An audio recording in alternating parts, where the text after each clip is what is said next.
मित्रों, ये बहुत ही सुखद संयोग है मेरे लिए और ख़ास तौर से नीतू जी है बारे में आपको कुछ बातें बताना चाहता हूँ जो संभव थे आपको बताने। तो एक तरह से हम सभी रंगकर्मियों के लिए एक सबक भी है। हमारी जो समस्याएं रंगकर्मियों की जो समस्या होती है उनके और अधिकारियों के बीच में एक बड़ा तनाव रहता है। ऐसा लगता है कि जैसे कोई संवाद नहीं। और मेरा जो अनुभव रहा यहाँ लगभग 40 वर्षों के देश निकाला के बाद जब मैं दोबारा अपनी जन्मभूमि यानी जयपुर में आया तो मेरा एक नाटक था रविन्द्रनाथ टैगोर की कहानी का रूपांतर सुग्गा बाबा। उसके रिहर्सल के दौरान ये उस वक्त यहाँ रविन्द्रनाथ मैनेजर थी।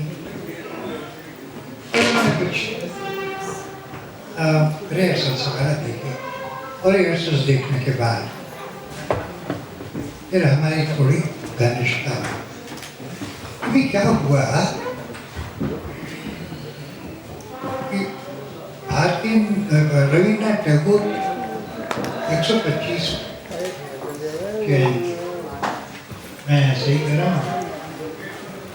ये 2013 की बात 12 की बात 13 में ऑर्गेनाइज किया था आपने। 12 में इन्होंने ये चाहा कि यहाँ रविन्द्र मंच सोसाइटी की तरफ से एक बहुत बड़ा आयोजन किया जाए टैगोर का। और उन्होंने जयपुर के जितने भी वरिष्ठ कलाकार थे उसमें चित्रकार भी, कथाकार, कहानीकार और कवि और रंगकर्मी सब बुलाए मीटिंग और सबसे पूछा कि इतना बड़ा मौका है क्या किया जाए। अब हम सब लोगों के लिए भी, मेरे लिए भी और नीतू जी के लिए तो खास तौर से याद कर रहा होगा कि वो कालीबाड़ी से आए थे तो उन्होंने रविंद्र संगीत के बारे में कहा कि टैगोर, अच्छा इन्होंने ये कहा था टैगोर से संबंधित, टैगोर के कृतित्व और जीवन से संबंधित कार्यक्रम पेश किए जाएंगे।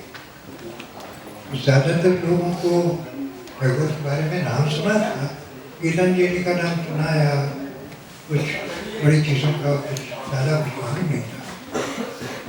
तो बड़ी निराशा सी हुई। इन्होंने उससे कहा कि आप आए तो आप भी अपनी बकवास शुरू कीजिए। मैंने कहा कि टैगोर का जीवन तो अद्भुत जीवन है। वो गीतांजलि की वजह से तो जाने ही जाते हैं, लेकिन कवि के रूप में तो प्रतिष्ठित है सारी दुनिया में और रविन्द्र संगीत की वजह से संगीत में। लेकिन सबसे बड़ी बात तो उनके नाटकों के बारे में उन्होंने जो कुछ कहा है निबंध में भी, अपने नाटकों में, वो बहुत विलक्षण है। उनकी कहानियाँ, उनके उपन्यास, उन पर चर्चा होनी चाहिए। और उनकी चित्रकला, लोग भूल गए कि रविन्द्रनाथ टैगोर ने अपने जीवन के अंतिम दिनों में चित्र बनाना शुरू किया था और फिर वो विश्वविख्यात चित्रकार भी हुए। तो उनके चित्रों की प्रदर्शनी भी होनी चाहिए अगर हम कर सकें। तो वहाँ सारे के सारे लोगों ने कहा हाँ। तो नीतू जी ने कहा कि भार्गव इतनी आसानी से नहीं जाने देंगे, अब प्रपोजल बनाओ कि क्या क्या करना है, कौन कौन क्या क्या करेगा। 7 दिन का प्रोग्राम। तो मैंने उत्साहवर्धन में वो प्रोग्राम बनाया और इनको दे दिया। और मैंने ये कहा कि जो पारिश्रमिक वगैरह है या आपके जो नियम हैं उनके अनुसार आप उनका पेमेंट कर दीजिए। तो मैंने कहा कि मैं अपनी तरफ से नाटक टैगोर का कर सका तो करूँगा। उनकी कहानी का रूपांतर या उनका कोई नाटक, मैंने टैगोर का नाटक विसर्जन वो चुना। वो ज़रा डिफिकल्ट काव्यात्मक नाटक है वो। और कुछ लोगों को बाहर से बुलाने की बात, और यहाँ जो अपनी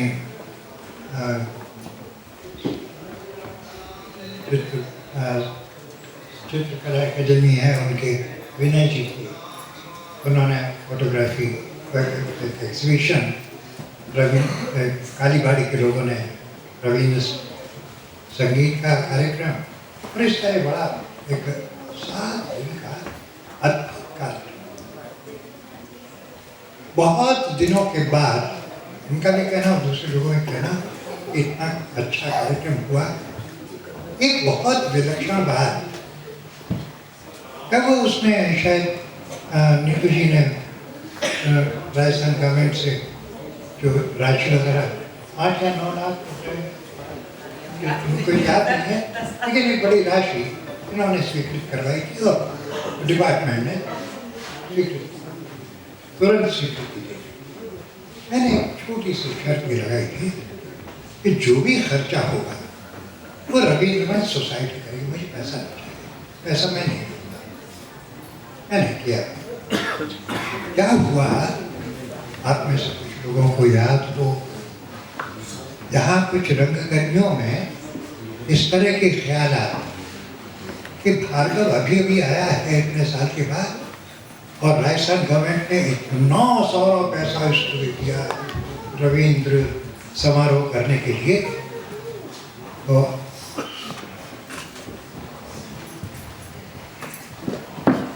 बड़े ये प्रसंग मेरे लिए बहुत ही उत्तेजक भी और विचारोत्तेजक। यहाँ इस गलत फहमी में कि भार्गव को इतना सारा पैसा मिला है, यहाँ कुछ रंगकर्मियों ने अखबारों में और यहाँ रविंद्र मंच के बाहर ही एक सभा, उसमें भार्गव मुर्दाबाद, काले झंडे और बड़ा प्रचार, दुष्प्रचार मेरे खिलाफ। हंसी की बात नहीं तो नीतू जी को मान लो। इन्होंने फिर प्रेस कॉन्फ्रेंस की और प्रेस कॉन्फ्रेंस बताया भार्गव को तो एक पैसा भी नहीं दिया, सारा पैसा तो हमने खर्च किया है, इसने तो नाटक का भी पैसा नहीं लिया, वो भी सारा खर्चा इसने अपने बहन किया। तो वो समाप्त बंद हो। रंग कर हम एक धर्म के लोग हैं, इस तरह के वैमनस्य और ईर्ष्या हमारे काम को खंडित वो हमें नहीं करना चाहिए। जब तक पूरी तरह से पता ना हो जाए क्या इसने गलत काम किया फिर ठीक है, ऑल राइट, लेकिन ये नहीं करना चाहिए।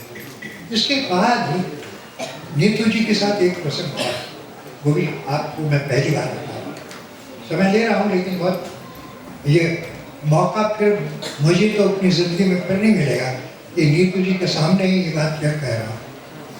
उसी 2013 में ही सेंट्रल गवर्नमेंट में जो पूरे देश में ऑडिटोरियम, नए ऑडिटोरियम बना रहे, पुराने ऑडिटोरियम में कुछ किसी चीज़ की ज़रूरत है, खंडित हैं, टूटे हुए हैं, उसके लिए उनको रिनोवेशन के लिए प्रस्ताव आमंत्रित किया नीतू जी। और इन्होंने रविंद्र मंच को अपनी माता की तरह से इतना मातृत्व दिया है, बहुत ही विलक्षण।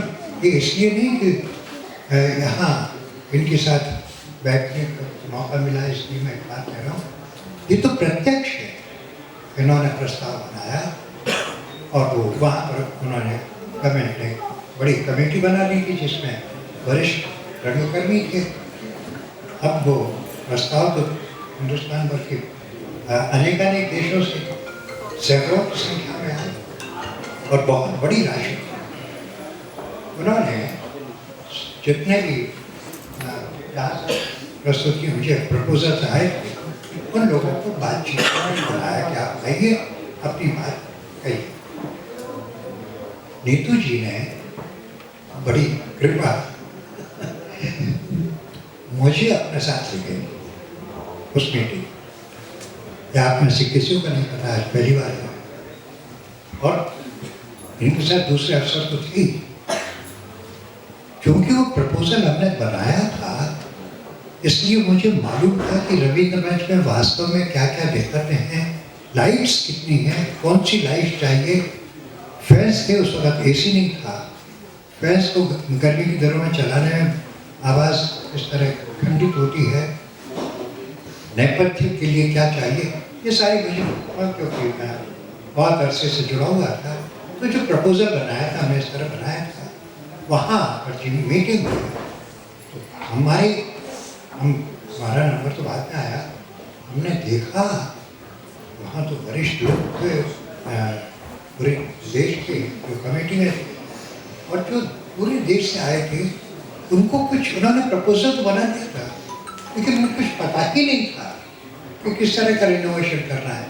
जब हमारा नंबर आया तो उन्होंने नहीं कुछ बताइए, उन्होंने मुझसे कहा अपनी बात की, और मैंने वो जो प्रपोजल खुद ही बनाया था, मुझे मालूम था।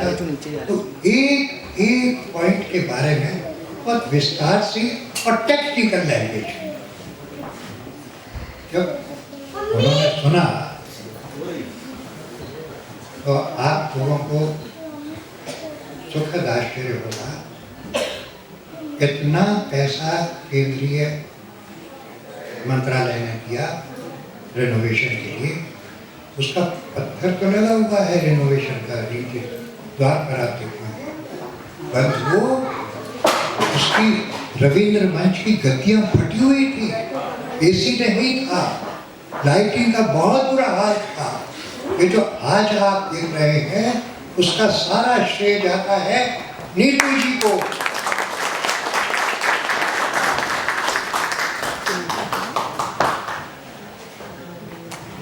बंधुओं, मैं सिर्फ ये प्रसंग बताना चाह रहा हूँ कि अधिकारी बनो और रंग करो, अगर हम साथ साथ हों तो रंगमंच का कितना जबरदस्त ज्ञान हो सकता है। दूरियां नहीं, संवाद स्थापित कीजिए, अपनी बात इस तरह से प्रस्तुत कीजिए जो लॉजिकल हो, सामने रख सकें, और स्वार्थ नहीं हो, निष्ठापूर्ण बात हो, अपने लाभ और हानि की बात नहीं।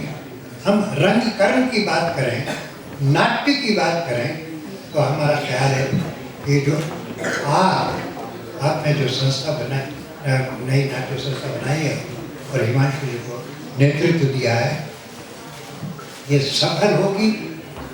और बहुत ही जयपुर का रंगमंच नहीं, राजस्थान का रंगमंच पूरे देश के रंगमंच, एक समय था जब यहाँ का रंगमंच आप लोगों को शायद मालूम हो, चर्चित होता था। यहाँ की प्रोग्राम्स अलकाजी साहब ने, देशांतर ने उनको स्पॉन्सर किया।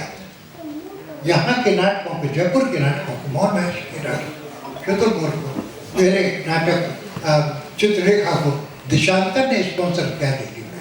ऐसा समय था, और वो फिर से हम अगर संगठित होकर के सृजनात्मक हो सकता है।